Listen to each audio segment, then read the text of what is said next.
뭐 북한이 지금 뭐 이 공산주의 국가로 수립이 돼가지고 지금 완전히 뭐 아주 특이한 형태의 나라가 돼버렸는데 저게 뭐 괴멸한다고 하는 거는 그게 별로 그렇게 크게 나쁜 얘기가 아니라고요. 저게 점차적으로 사라져 버릴 수밖에 없는 그런 형편인데 나는 지금 우리가 북한에 대해서 쓸데없는 환상을 가질 필요는 없다고 생각을 해요. 이게 그 사람들이 지금 뭐 핵을 개발하고 미사일을 개발하고 해서 국방력을 튼튼히 한다고 했지만 그것이 어디를 겨냥하고 있는 거냐고 그런 것을 냉정하게 평가해야 돼요. 흔히 얘기해서 그 사람들이 그 미국을 상대로도 그걸 한다고 그러는데 그렇죠. 그 미국을 상대로도 그 사람들이 전쟁을 할 수 있겠어요? 그거는 실제로 난 우리 보기에 남한을 상대로 해서 만드는 거예요. 네. 남한과 다른 걸로 경쟁할 수가 없으니까 그걸로다가 압도해 보려고 하기 위해서 하는 거란 말이에요. 근데 그걸 우리는 냉정하게 평가해야 돼요. 그러니까 결국은 과거에 소련에 몰락하는 과정을 볼 것 같으면 소련이 미사일이 없고 핵탄두가 없어서 몰락한 건 아니라고요. 결국 가서 그런 거를 허용하고 백성들을 경제적으로 어렵게 만들었기 때문에 그걸로 몰락한 나라란 말이에요. 그런데도 북한도 마찬가지라고. 자, 뭐 백성들이 굶주려서 죽는 사람도 있고 백성들의 생활은 향상이 안 되고 있는데 그런 것만 개발할 것 같으면 나는 인간이 사는 사회니까 언젠가는 그런 사회라고 하는 것은 계속해서 존재하지 못하고 괴멸될 수밖에 없다고 생각하는 거예요. 내가 그 얘기를 했던 거예요, 그때. 근데 그거는 지금도 내 생각에 변함이 없어요. 당연한 거지, 뭐. 아니, 우리가 예를 들어서, 소위 통일의 기회가 오면은, 우리가 준비가 안 됐다고, 우리가 지금은 못하겠다고 그럴 거예요? 통일의 기회가 오면은, 무조건 우리는 통일을 하는데 모든 전력을 다 쏟아 부을 수밖에 없는 거예요. 아니, 그러니까 통일이라고 하는 거는 어느 한 체제가 무너지지 않으면 통일이 안 돼요. 그렇죠. 동독이 무슨 뭐 지네들이 무슨 흡수통일이 되고 싶어서 한 것도 아니고 자기가 도저히 자기네 체제로서는 자기 백성을 갖다 먹여 살릴 능력이 없기 때문에 결국 가서 붕괴됐고 그러니까 거기 자기 국민들이 스스로가 서독으로 들어가야 되겠다고 생각해서 통일이 된 거지 뭐. 우리나라도 그런 상황이 오지 않으면 통일 안 돼요. 국민의 힘은 솔직히 얘기해서 정강 정책을 내가 이번에 송두리째 바꿨잖아요. 근데 그게 국민들에게 별로 이렇게 어필이 안 돼요. 그건 왜 안 되느냐?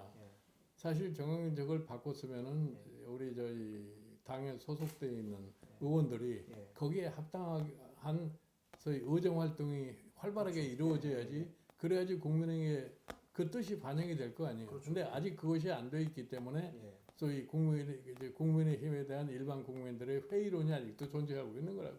그러니까 뭐 기본적으로는 그분들이 과거의 습관에서 벗어나지 못하고 있고 나는 우리나라에 내가 거기도 있었지만 뭐 과거에는 우리나라의 정당들을 보수니 진보니 이렇게 안 논았어요. 그래도 여야 이렇게만 논았던 거지.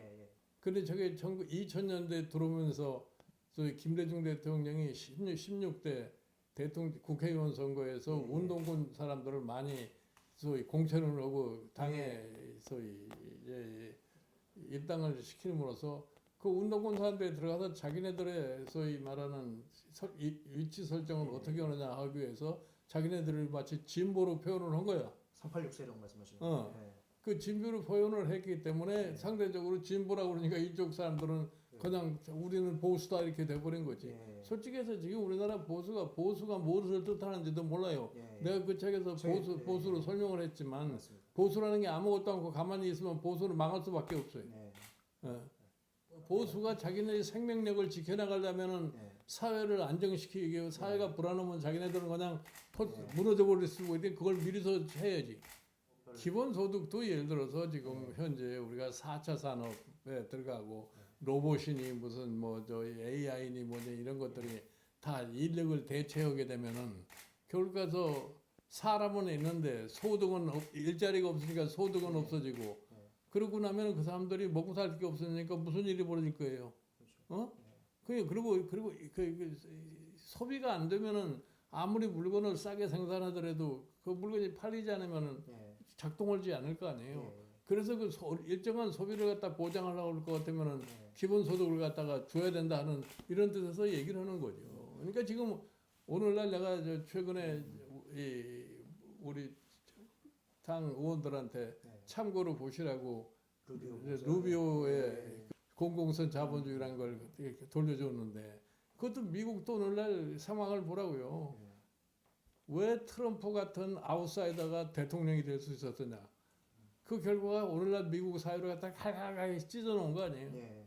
그 미국의 소위 양극화가 심화가 돼가지고 사회가 갈등이 생기니까 어쩔 수 없이 그런 또 포퓰리스트가 나오게 되고 그런 사람들이 대통령이 되다 보니까 미국 사회가 분열돼가지고 그래요. 그런 미국이 사회라는 건 자기 자정 능력이 있기 때문에 네. 근데 뭐 일부 사람들이 그랬다고 얘기를 했다고 그래요. 네. 전혀 급진적 내용은 아니지. 순수한 자본주의는 순수한 모형의 자본주의는 어느 나라도 존재하지 않아요. 사람들은 자본주의가 자본주의의 본뜻을 잘 이해를 못하는 사람들이에요. 오늘날 자본주의가 이렇게 존속할 수 있었던 거는 왜 공산주의는 망하고 소련의 공산주의 망하고 자본주의는 오늘날 계속해서 발전합니다. 자본주의는 스스로 상황 변화에 대해서 적응할 능력을 갖고 스스로 수정을 했기 때문에 오늘날 자본주의는 계속 존재하는 거예요.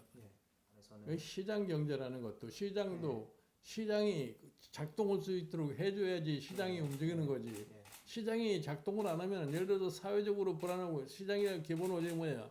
경쟁의 원리가 시장 아니에요. 네. 경쟁의 원리는 하면 가장 능력 있는 놈만이 생존할 수 있는 거예요. 네. 그냥 무조건 맹목적인 경쟁만 가지고는 그 사회가 폭발해 볼 수밖에 없다. 네. 나는 그래서 그거를 강조를 하는데 지금 우리가 IMF 사태가 나기 전까지는 네. 대한민국이 매년 성장률이 굉장히 높아서 네. 매년 자기 생활이 향상이 됐단 예, 말이에요. 예, 어? 예. 그때는 뭐 정당에 대해서 이념에 뭐 이것저것 가리킬 거 없이 내 생계가 향상이 되니까 예. 항상 여당이 집권할 수밖에 없었던 거 아니에요. 예. 그런데 IMF 사태로 인해 가지고 우리나라 중산층이 무너지고 자꾸 이 양극화가 심화가 되잖아요. 예. 예? 이번에 코로나 바이러스 다음에 양극화가 더 벌어진 거예요. 예. 예. 이 더 벌어진 거를 갖다가 그대로 용납했다가는 우리 사회가 그렇게 안정적으로 갈 수가 없어요. 아니 그러니까 국민의힘이 정신을 못 차렸다는 건 뭐냐면은 예.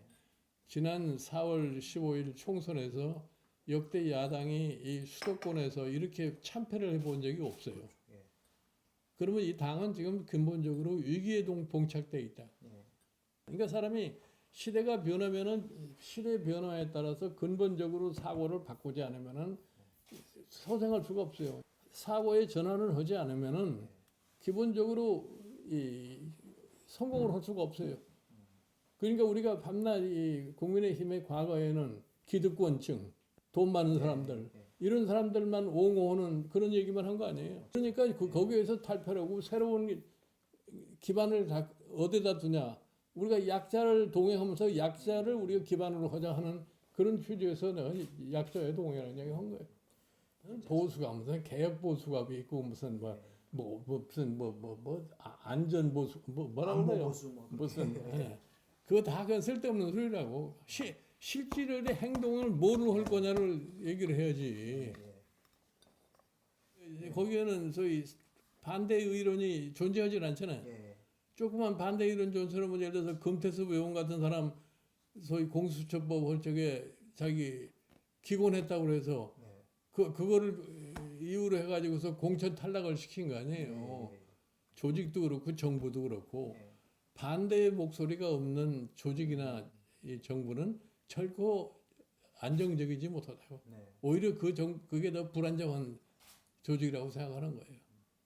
그러니까 결국 가서 박정희 유종에도 그래서 박정희의 그 소위 유신 체제라는 것이 종국적으로 붕괴돼 버리고 만 거 아니에요. 아니 이거 뭐 독재라는 게 뭐예요? 하여튼 모든 걸 일사불란하게 반대 의견을 전혀 참조하지 않고 자기 멋대로 하는 게 독재라고 그러는 거 아니에요.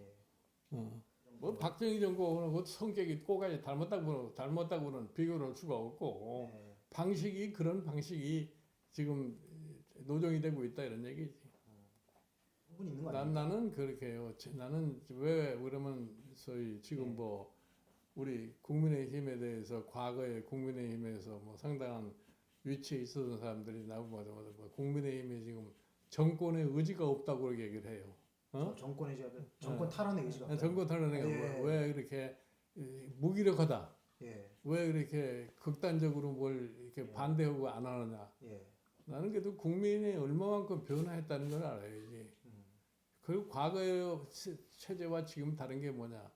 과거에는 예를 들어서 박정희 시절 같은 때는 야당이 정권을 잡을 수 있는 기회가 없어요. 예. 그러니까 밖에 나가서 투쟁을 할 수밖에 없는 거지. 예. 예? 그리고 그때는 정보도 발달하지 않고 했기 때문에 국민이 상당 부분의 국민은 모르니까 야당이 이렇게 크게 밖에서 아우성을 치지 않으면은 뭐가 잘못됐다고 그런 걸 국민이 알지를 못하다고. 예. 그런데 지금은 사회가 흔히 우리가 얘기해서 지식 정보화 사회라고 그러잖아요. 예. 국민이 예를 들어서 모르는 게 없어. 자, 교육 수준은 높고 무슨 스마트폰 하나만 가지면 전 세계 정보를 다 수집할 수 있는 그런 시대에 살고 있는 사람들이기 때문에 야당이 이렇게 극한 주장을 안 해도 국민들이 무엇이 잘못되고 있다는 걸 판단을 더 잘해요. 그러니까 오히려 야당이 너무 극한 주장을 하면은 국민이 짜증을 낼 수밖에 없는 것이 지금 현재 시대예요.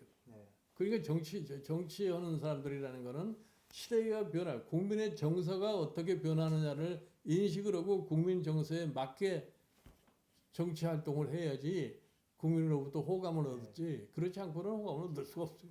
지금 거리투쟁이라는 건 아주 극단적인 상황 때 할 수 있는 건데 지금은 그런 상황이 아니라고 생각해요. 그리고 5년만 되면은 대통령을 바꿀 수 있잖아요.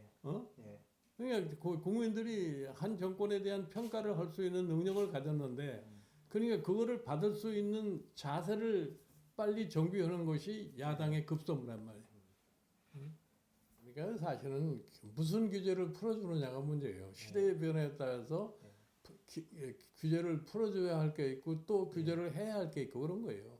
그거에 대한 구분을 잘 할 수 있는 사람들만이 좋은 정부, 좋은 정책을 할 수 있는 거라고. 대통령이 관료를 제대로 장악하지 못하면 정부 기능이 제대로 안 돼요. 정부를 끌고 갈 수 있는 능력이 있어야 되는 거지. 그러면 자연적으로 다 따라오게 돼 있어요. 과거에 이제 우리나라가 이제 경제 개발하는 당시에는 우리나라에 소위 말하는 경제 개발을 주도한 사람들이 이 정책을 하는 사람들이 경제교육원, 재무부, 상공부 뭐 이런 데 있는 사람들 아니에요. 그러니까 마치 우리나라의 경제 개발이 그 사람들 때문에 되는 걸로 생각하고 그 사람들은 자기네들이 다 했다고 생각을 해요. 그러나 본질이 뭐냐? 대한민국은 국민이 오늘날 이 나라를 이렇게 한 거예요. 그리고 국민의 힘이라는 게 국민이 작동하지 않으면 안 돼. 예를 들어서 다른 후진국들은 무슨 뭐 경제 관료가 무슨 없고 뭐 박사학위 얻는 사람이 무슨 하는 게 그건 국민이 따라오지 않은 거야. 내가 거기서 쉽게 얘기를 했지만 우리나라 60년대, 70년대 중반까지만 해도 우리 국민들이 15시간 이상씩 일을 해도 묵묵히 참고 일을 했어요. 그때 불평도 노사분규도 없고, 그런 국민들이 그렇게 협조적으로 했고 우리 예를 들어서 60년대, 64년, 63년 이 무렵에 참 광부 간호원들이 독일 같은 데 가가지고 그 탄광에 가서 일하고 그 참 어려운 그 환자들 다루고 소위 죽은 사람 시체 닦아주고 그런 식으로 해가지고서 다들 외화도 몰고 다 그런 거지. 그 국민의 힘이 그와 같은 것을 만들어낸 거란 말이에요. 그러니까 뭐 지금 사실은 뭐 관료가 잘나고 뭐 기업인이 잘나고 물론 그 사람들도 큰 역할을 한 건 사실이야. 그러나 대부분의 역할은 국민이 한 거란 말이에요. 관료는 영원히 있으면 안 돼요. 정권은 자꾸 바꾸는데 영원히 있으면 자기 그 생존의 문제가 생기잖아요.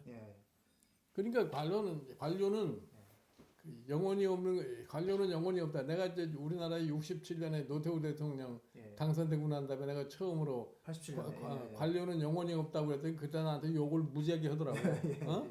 그래 나중에는 이제 자기네들은 스스로가 영원히 없다고 그래. 관료들 스스로가요? 그렇지. 이제 정권이 자꾸 바뀌니까 뭐 할 수가 없는 거지 뭐. 김동연 부총리가 세력 교체가 필요하다고 주장했는데 그건 어떻게 보세요? 아, 세력 교체가 필요하다고 생각하는 거죠. 지금은 저 낡은 세대가 좀 물러나고 새로운 세대가 돌아왔으면 좋겠다고 세력 교체를 얘기를 하는 거지 뭐. 모르겠어요. 그 사람들이 무슨 생각을 하고 있는 거는 내가 뭐 지금 예. 나는 현재 뭐 국민의 힘을 어떻게 정상적으로 예. 만들느냐에 밖에 관심이 없으니까. 예. 내가 왜 주류석 이방인? 내가 우리 독일서 박사학위 할 적에 예.